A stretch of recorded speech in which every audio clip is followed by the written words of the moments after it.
Bismillahirrahmanirrahim. Assalamualaikum warahmatullahi wabarakatuh. Waalaikumsalam warahmatullahi wabarakatuh. Alhamdulillahirabbil alamin. Allahumma shalli ala sayyidina Muhammadin wa ala alihi wa sahbihi ajmain. Alhamdulillah, bersyukur kepada Allah Subhanahu wa taala di kesempatan yang berbahagia ini kembali kami menyapa di Majelis Yas'alunaka Islam Solusi Kehidupan bersama Syekhuna Syekh Surahman Hidayat. Assalamualaikum. Kami ucapkan banyak-banyak terima kasih kepada para pemirsa yang telah menyampaikan pertanyaannya kepada kami. Mudah-mudahan menjadi asbab ilmu kita bersama dan menambah wawasan keislaman. Pemirsa yang berbahagia, pertanyaan yang pertama datang dari Ibu Latifah asal Medan yang menanyakan, bagaimana hukum memberi hadiah ataupun reward dengan menggunakan uang iuran ataupun uang infak? Apakah diperbolehkan? Bismillahirrahmanirrahim. Assalamualaikum warahmatullahi wabarakatuh. Waalaikumsalam. Allahumma salli ala nabiyyina Muhammadin wa ala alihi wa sahbihi ajma'in, amma ba'du. Allahumma anfa'na bima 'allamtana wa 'allimna ma yanfa'una wa zidna ilman yanfa'una. Amin ya Allah ya Rabbal alamin. Apakah seseorang itu boleh memberikan sesuatu kepada orang lain? Apa ya, berarti kan ada hubungan yang memberi dengan yang menerima. Nah, boleh atau sahnya seseorang itu memberi, ya, pertama kalau dia itu sebagai pemilik, ya, yang sah, pemilik yang sempurna, sesuatu yang akan diberikan. Nah, memberi itu ada sifatnya hibah. Itu lepas begitu saja kepada siapa saja, tidak ada Syarat, ya? catatan syarat, ya, lepas lah begitu, kepada muslim, kepada non muslim, kepada karib, kepada orang lain, hibah itu namanya, ya. Istilah lain tabarru. Yang kedua adalah sedekah. Kalau sedekah itu ada niatan untuk ibadah, taqarrub kepada Allah Subhanahu wa taala. Dan kalau kepada mereka yang memerlukan, itu umumnya kan sodakoh yang sunat, itu sedekah kepada orang-orang yang memerlukan. Itu sodakoh yang maknanya sunat, bukan sodakoh yang wajibah. Kalau sodakoh yang wajibah itu zakat, ya itu sih, ya ada syarat tentu saja sebagai pemilik yang sempurna dan sudah memenuhi syaratnya, nisab dan yang lainnya. Yang ketiga hadiah. Hadiah itu memberikan sesuatu kepada pihak lain atas prestasinya. Prestasi, ya. Ya, anak yang pintar lulus begitu kan, atau pemimpin yang prestasinya bagus, ya. Lalu ada pemain atau qori atau siapapun yang punya prestasi yang bermanfaat bagi masyarakat. Nah, sebagai apresiasinya itu adalah hadiah. Disebut juga reward, ya kan. Jadi ada apa alasan Memberikan hadiah. Nah, kalau ini pertanyaannya, uangnya diambil dari uang infak dan iuran. Nah, yang iuran itu siapa? Nah, mungkin ini inisiatif sekolah atau guru begitu kan, ibu-ibu mengumpulkan, atau ibu-ibu begitu kan. Nah, yang pemilik yang sahnya siapa? Kan begitu. Taruhlah panitia arisan, ya kan. Ya udah. Berarti ini miliknya milik kolektif. Ya. Kelompok ibu-ibu itu harus dikembalikan kepada ya, syuro, musyawarah ibu-ibu. Ini ibu-ibu bagaimana? Diberikan ke siapa? Ya, kalau ini diberikan ke siapa ini untuk giliran pertama. Nah, harus begitu. Atas amanat dari ibu-ibu itu boleh. Si panitia, tapi panitia ini kan bukan pemilik, dia adalah wakil.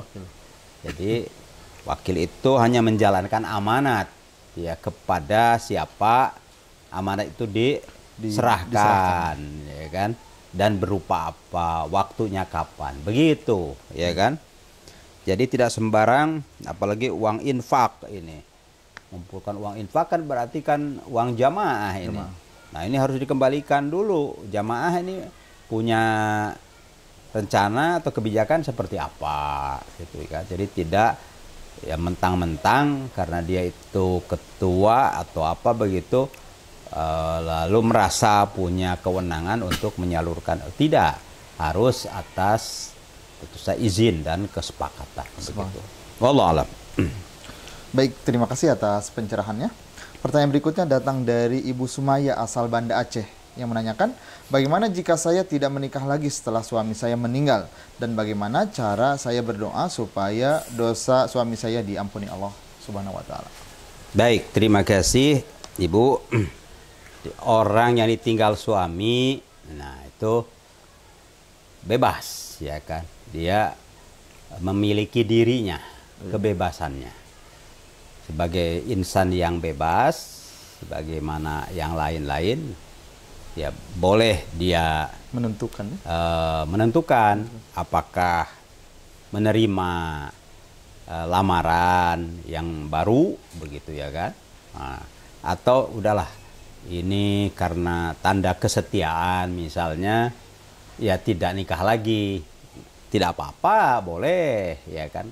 Tapi itu hanya boleh saja, bukan mesti. Bukan keharusan. Ya, bukan keharusan. Ini karena bentuk kesetiaan itu ya tidak nikah, enggak begitu.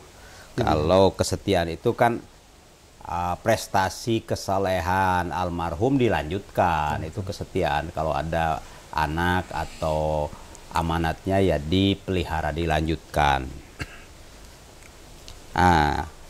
Itu boleh ya. Adapun berdoa untuk almarhum itu tentu saja dianjurkan.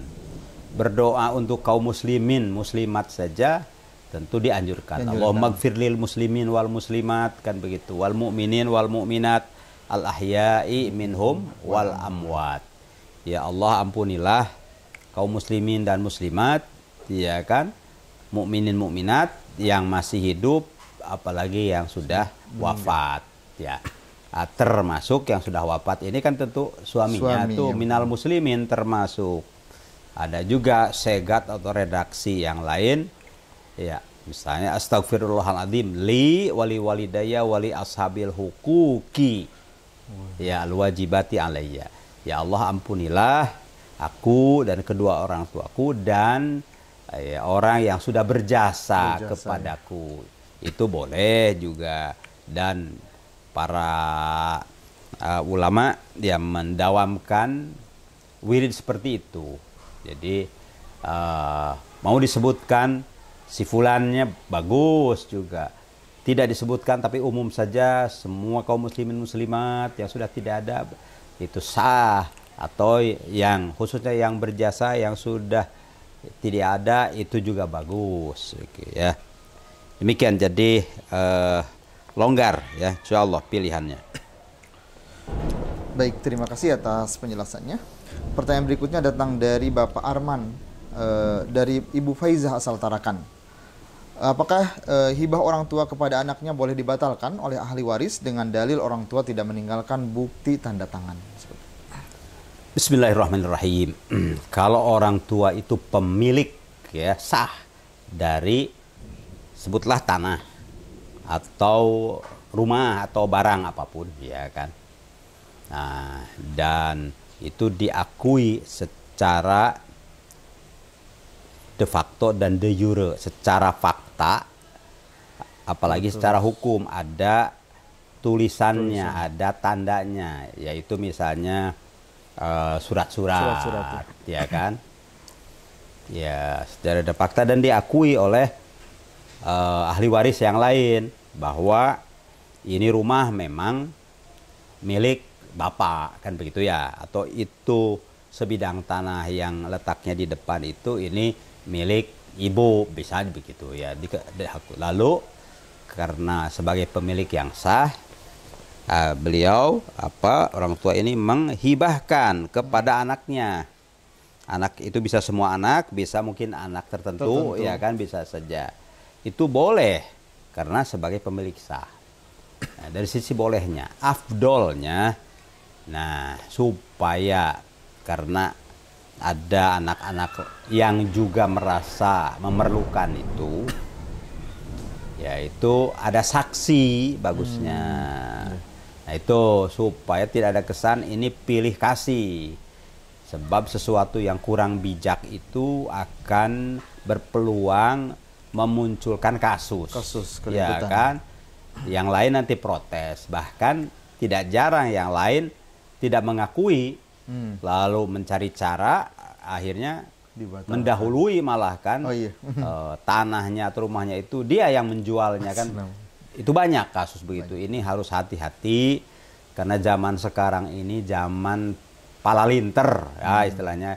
Orang banyak yang minterin begitu untuk ya menjaga itu supaya tentu kita cukup kuat ya, bukti-bukti ya fisik yang bisa diajukan ketika ada sengketa. Nah tentu bicara bukti fisik ya nggak cukup hanya pengakuan, udah surat ya. Nah karena begitu ya sudah kejadian orang itu hanya ngomong tapi yang lain ada bukti, kalah tuh yang hanya ngomong tuh begitu ya kan. Apalagi dua bukti itu, satu adalah bukti fisik, yang kedua ada orang yang memang menguatkan. Oh iya itu kan begitu. Baik. Apakah boleh dibatalkan oleh ahli waris? Kan itu ya. Nah ini poin yang itu. Karena orang tua itu pemilik yang sah, ya kan. Lalu ikrar hibah dari pemilik yang sah kepada siapapun itu sah dan mengikat, gitu kan. Walaupun nggak ada. Walaupun tidak ada tertulis. Sebab dalam fikih itu pertama. Yang paling kuat itu adalah al-iqrar. Jadi pengakuan. Al-iqrar sayyidus syahadah. Sayyidul adillah, kata para ulama begitu. Ikrar itu adalah justru dalil yang paling kuat. Itu kan. Sebab ikrar itu sama dengan kesaksian. Kesaksian di mana-mana kan bunyi kan. Bunyi, ya, betul. Saksi di pernikahan juga kan ngomong para saksi itu bagaimana ini sudah cukup, bagaimana sah kan gitu. Jadi ikrar itu paling tinggi. Nah, jadi tidak memerlukan tulis menulis asal ikrar itu didengar oleh dua orang atau lebih. Oh itu sangat kuat gitu kan. Nah, bagaimana kalau tidak mendengar Allah Subhanahu wa taala kan? Nah, inilah. Tapi karena manusia itu cenderung iya kan bisa saja menyimpang, maka harus dijaga, dimitigasi. Yaitu kalau ini nanti ada yang ya apa ngakalin, maka harus ya ada yang mendengar ini siapa fulan-fulan. Nah, gitu. Itu. Jadi ikrar itu cukup, apalagi kalau ikrar disertai juga ada bukti tertulis, ya. Itu lebih kuat. Lebih-lebih ada syuhud yang lain, saksi. Ya. Itu lebih afdol, itu ya. Nah, jadi berarti tidak boleh dibatalkan. Tidak boleh dibatalkan. Karena dengan begitu kan sudah lepas. Sudah lepas ya. Jadi kalau warisan itu nanti sesudah wafat baru ada cerita warisan. Ini kan masih hidup, orang yang masih hidup yang punya hak penuh memberikan kepada anaknya, sebagian anaknya sudah itu kan. Apakah adil atau tidak adil itu persoalan lain. Ya mungkin saja ada kondisi tertentu anaknya itu kan perlu didahulukan, mungkin sakit atau butuh biaya atau apa ya kan. Baik, wallah alam. Baik, terima kasih atas pencerahannya. Pertanyaan berikutnya datang dari Bapak Arman asal Pasaman yang menanyakan, apa hukumnya mengambil topi yang ditemukan di jalanan yang mana pemiliknya tidak diketahui? Ya, bismillahirrahmanirrahim, itu istilahnya luqotoh. Luqotoh itu barang temuan. Bisa topi, ya kan, bisa handphone atau lainnya. Bahkan mungkin motor juga kan, bisa saja ya. Nah, tapi ada persyaratan sesuatu itu termasuk ya luqotoh kalau bukan, begitu. ditemukan di tempat yang memang tidak lazim. Nah, kalau lukoto misalnya di dekat tempat yang memang di situ tempatnya itu bukan lukoto, ya kan? Di tempat yang tidak lazim lah kok ada, bukan begitu. Nah, lalu ya tidak ada tanda-tanda yang menunjukkan bahwa ini punya siapa. Punya siapa ya? Jadi ya itulah lukoto. Bang, Kemudian berlangsung dalam waktu yang cukup panjang. Ya, ulama memberikan ukuran 3 hari lah. Jadi kalau sudah 3 hari itu tidak ada yang ngambil. Tidak ada yang ngambil, berarti itu namanya lukoto. Begitu ya. Nah, bagaimana itu? Kalau jelas lukoto itu bukan miliknya. Bukan, ya. Karena baru menemukan. Pemiliknya juga nggak diketahui. Pemiliknya tidak diketahui, tapi pasti ada pemiliknya. Itu kan karena tidak ada barang yang tidak ada pemiliknya. Wajib dia mengiklankan, memberikan buat pengumuman. Sekarang gampang kan, caranya gampang, bisa pakai medsos, bisa tempelan kan begitu. Dengan cara yang mudah dibaca oleh publik, begitu kan, diviralkan istilahnya. Ya, nah, itu pada dalam kurun waktu yang cukup, disebutkan juga di situ misalnya sepekan, ya kan, minimum 3 hari, ya misalnya sepekan atau sampai sebulan, tergantung harga barang itu. Kalau barangnya ya makin barang bernilai, ya tidak terlalu bernilai, cukuplah 3 hari itu sudah cukup. Kalau barang itu berharga, ya HP atau apalagi ya itu tentu saja naik, gitu kan, bisa sampai bahkan maksimumnya bisa setahun kata para ulama. Menemukan misalnya perhiasan sekian dan cukup banyak, gitu kan, atau menemukan mobil, itu setahun.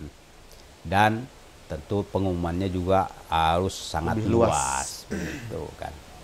Dalam pengumuman itu tidak boleh disebutkan ciri-cirinya, untuk menghindari nanti ada orang yang ngaku-ngaku gitu. Disebutkan saja, ini ada barang ya ditemukan ya di tempat ini ya, silahkan bagi yang merasa memiliki barang tersebut, bisa disebutkan ya mobil atau apa, tapi tidak disebutkan spesifikasinya, silahkan menghubungi nomor ini misal begitu, ya kan, ya.